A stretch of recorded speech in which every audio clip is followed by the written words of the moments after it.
బాబాయ్ కాగలేని ప్రసాదం ప్రసాదం తింటే ఉంది రా పిచ్చి సన్నాసి పిచ్చి పిచ్చి వేషాలు వేయక తీసుకెళ్ళి పచ్చ నాన్న నీ పద్ధతి నచ్చలేదు నాన్న. ఏమిట్రా ఊళ్ళో అందరూ నన్ను చూసి నవ్వుతున్నారు నాన్న. అఘోరించారులే. నాకు చాలా సిగ్గుగా ఉంది నాన్న. ముందు మూడు తీసే. అయ్యో అపచారం అపచారం. ఏడుకొండరవాడా వెంకటరమణ నాయన ఈ ఇనపెట్టిన 3 లక్షలు 6 లక్షలైతే తిరుపతి దేవుడికి నిరుగునా నీ చుట్టూ ఇస్తారని మొక్కుకున్నాను రా. నా చుట్టారా? నీ చుట్టూ మొక్కకూడదా? అదేమిట్రా ఈ డబ్బంతా ఇదే కదట్రా. అయితే చాలా ఇప్పుడు ఎందుకురా కాలేజీకి వెళ్ళి చదువుకుంటాను నాన్న. నాకు ఎంత పెళ్లి చేశానన్నా కాళ్ళు వస్తుందిగా. అప్పుడు వీడి వంటలో మనం పస్తులు తప్పుతాయి. ఎక్కడానికి మరోరా ఒరే ముందు ఈ 3 లక్షలు 6 లక్షలు కానివరా మొహ ఏమిటో ఇప్పటి కాల పిల్లలకి అంతా తొందరే. గులబారు 3 6 అయినా 6 3 అయినా అయ్యగారు నీకు పెళ్లి చేయదు. నువ్వు అలాగే చూస్తూ ఉండు. ఎప్పుడొకప్పుడు గుట్టు ఇది మన అంతపురం అచ్చం ఎనపెట్లే ఉంటుంది అనుకో. అంటే పట్టబాగా లైట్లు వేసుకోవాలా? వాయస్ ఎవర కరెంట్ బిల్లు వాళ్ళదే. వాయస్ వాయస్ సుగుణ కాఫీ. మా ఆవిడి అన్నపూర్ణ. మన గాలి బతుకులు తెచ్చినా తేకపోయినా తానే సర్దుపోతుంది. దాని మంచితనం వల్లే మనకి మంచి నిలుపుతున్నాయి. అదిగో మా మహారాణి శ్రీమతి సుగుణ బియ్యే చాలా పురోగమిలే. చాలండి ముందు కాఫీ తీసుకోండి. ప్రేమించి పెళ్లి చేసుకున్నాం కానీ పోట్లాటలు లేకుండా ఉన్నాం. వీరిది మనూరే. అలాగా? పేరు వేణు, ఉండేది కుబేరస్థానం. వీడి చేతి మీదుగా రోజుకి లక్షల లక్షల లక్షల లక్షలు నడుస్తుంటుంది. అబ్బే అక్షరాల వరకేనమ్మా. అంటే బ్యాంక్ ఏజెంట్ అనమాట. ఇల్లు కోసం అవసరపడుతుంటే మన పక్క మాట ఖాళీగా ఉందని తీసుకొచ్చాను అంతే. అంతకంటేనా? మన వాళ్ళైతే మరీ మంచిది. ఆ పక్క పోర్షన్ కూడా ఇలాగే ఉంటుందన్నయ్య. నీ ఉపకారం ఎన్నటికీ మర్చిపోలేదు. వాయస్ ఉపకారం చేయడం తద్వారాగా ఉపకారం పొందడం మా భీమా యొక్క ఆశయం. మళ్ళీ ఆరంభించారా? వాయస్ వద్దంటే మానేస్తాను. పూజ్యురాలైన అమ్మకు నమస్కారం. నా ఉద్యోగం పై పదవికి మార్చారు. ఇప్పుడు నెలకు 300. అప్పుడే అంత పెద్ద మొత్తం పెంచేశారన్నమాట. ఇంకే రాను రాను 400 500 600 అలా అలా అలా పెరిగిపోతూనే ఉంటుంది. అంతా మా వదిన అదృష్టమే అనుకో. దయచేసి కాస్త నోరు మూసుకో. నేను ఒక చిన్న ఇల్లు అద్దెకు తీసుకున్నాను. వీలు చూసుకుని సెలవు పెట్టి అక్కడికి వస్తాను. ఆరోగ్యంగానే ఉన్నాను. అందరినీ అడిగినట్లు చెప్పవలేదు. ఇట్లు మీ వేణు. మా నాయని మా బాబు అంతే సంగతులు.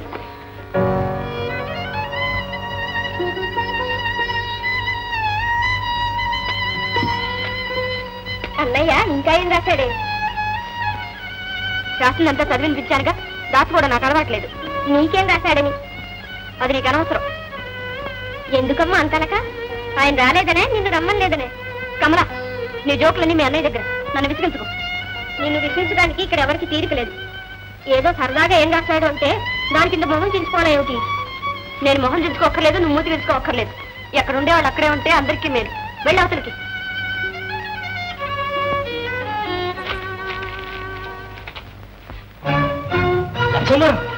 ఎవరో వస్తున్నారమ్మా.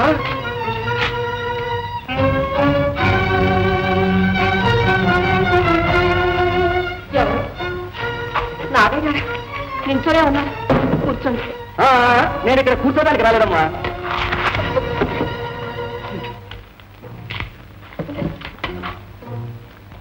మీతో ఒక ముఖ్య విషయాన్ని గురించి మాట్లాడడానికి వచ్చాను. ఏమిటో చెప్పండి. మాకు డబ్బుకు చాలా ఇబ్బందిగా ఉంది. మీరు ఇవ్వవలసిన బాకీ వెంటనే ఇచ్చేస్తే చాలా బాగుంటుంది. ఇవ్వాలనే అనుకుంటున్నాను నాగయ్య గారు. మాటలతో అంటే లాభం లేదమ్మా, చేతల్లో ఉండాలి. ఒక్క నెల రోజుల్లో కరెక్ట్ గా సర్దుబాటు చేసి తీరాలి. లేకపోతే నెల రోజుల్లోనా? నేనే అబ్బాయి ఉద్యోగం చేస్తూనే ఉన్నాడుగా. ఉద్యోగం రాగానే కష్టాలు తీరిపోతాయా నాగయ్య గారు? కష్టానికి వెళ్ళే వరకు ఈ కష్టాలు ఉండనే ఉన్నాయి రావయ్యా. ఏమోయ్ నేను వెళ్ళొస్తాను. మర్చిపోవద్దు, తర్వాత మర్యాదగా ఉండదు.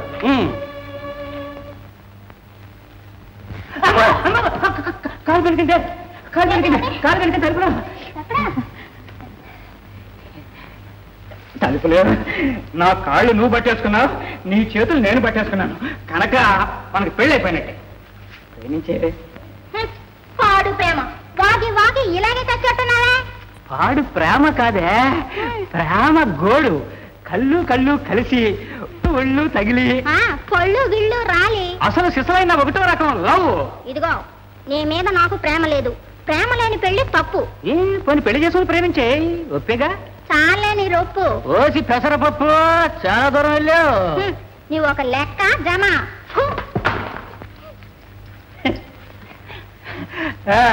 ఇదిగో గుమత్తా గారు వచ్చేసారు. గుమత్తా గారు ఈ లెక్క గంట చెప్పండి.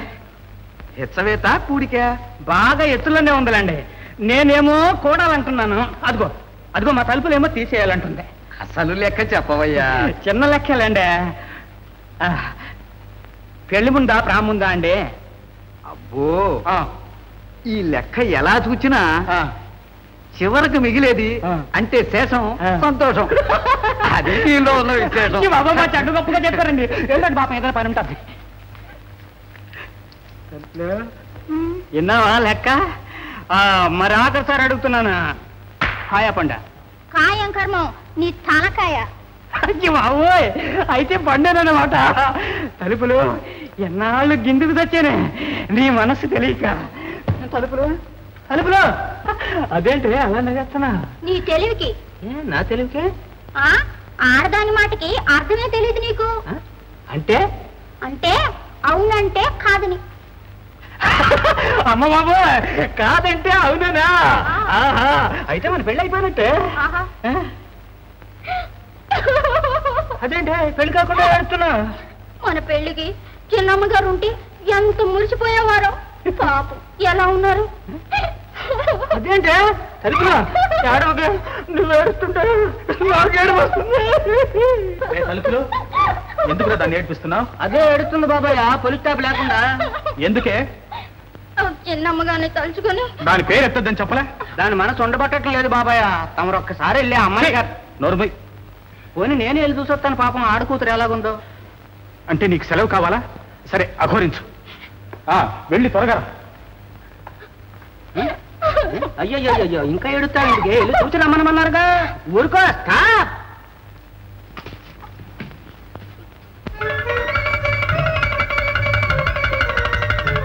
బాపల్కు దిగదం బాపల్కు.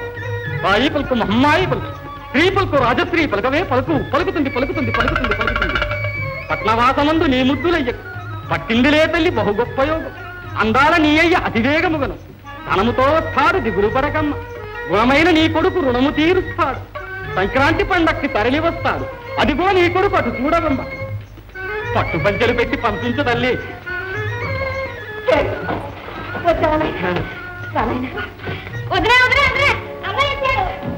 మరీ మూర్ఖంగా మాట్లాడుకురాట. అమ్మని పెద్ద వయసులో ఇక్కడ విడిచిపెట్టి నేను తీసుకుపెడితే లోకం ఏమనుకుంటుంది చెప్పు? ఆవిడ గస్తీ కార్యానికైనా నన్ను పెళ్లి చేసుకున్నారు. నీతో మాట్లాడడం చాలా కష్టం. అవునులేండి, అంత ఇష్టం లేని వారు ఎలా వెంట తీసుకెళ్తారు? రాధ, నా మాట విని కొద్ది రోజులు. ఇక నేను ఒక్క క్షణం కూడా ఉండలేదు. ఈ హింస నేను భరించలేను. హింస? ఇక్కడ నీకేం కొరత? కొరత? ఇక్కడ అసలు ఏముందని? ఇది మనుషులుండే ఊరేనా? ఇది ఒక బ్రతికేనా? ఏ ఇక్కడి వాళ్ళు మనుషులు కారా? వాళ్ళంతా సుఖంగా బ్రతకడం లేదు? ఇక్కడ పుట్టి పెరిగిన వాళ్ళకి ఇది స్వర్గమేమో, నాకు ఇది నరకం. రాధా, ఎన్ని వేలు తగలేసి బియ్య వరకు చదివింది పాతికి ఉడిచి పేరకళ్ళావు చల్లడానికేనా? మా నాన్నని భోగభాగ్యాల్ని అన్నిటినీ వదులుకుని ఇక్కడికి వచ్చింది ఈ పూరి గుడిసెలో ఒంటరిగా సీతమ్మలా చెరసాలు అనుభవించడానికేనా? మిమ్మల్ని పెళ్ళాడని ఎందుకేనా? ఏమిటి అర్థమైన ప్రసంగం? వ్యర్థం అని ఇప్పుడే తెలిసిందిలేండి.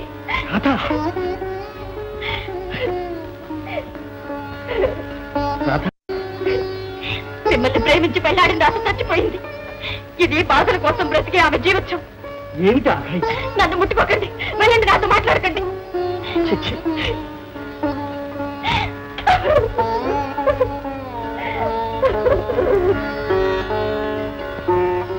వేణు, రాధ మాట కాదనుకున్నాయన. అమ్మాయిని తీసుకువెళ్ళు. అమ్మా, మనల్ని నమ్మి వచ్చిన పిల్ల, దాని మనసు కష్టపెట్టకు. ఇల్లాలి కన్నీరు ఇంటికి మంచిది కాదు. తీసుకువెళ్ళొచ్చమ్మా, కానీ పట్టణంలో కాపురం అంటే మాటలా? ఎంత ఖర్చు నువ్వే చెప్పు. అయినా ఇక్కడ అప్పులు తీర్చేది ఎలాగమ్మా? తీరవలసిన రోజు వస్తే అవే తీరిపోతాయి.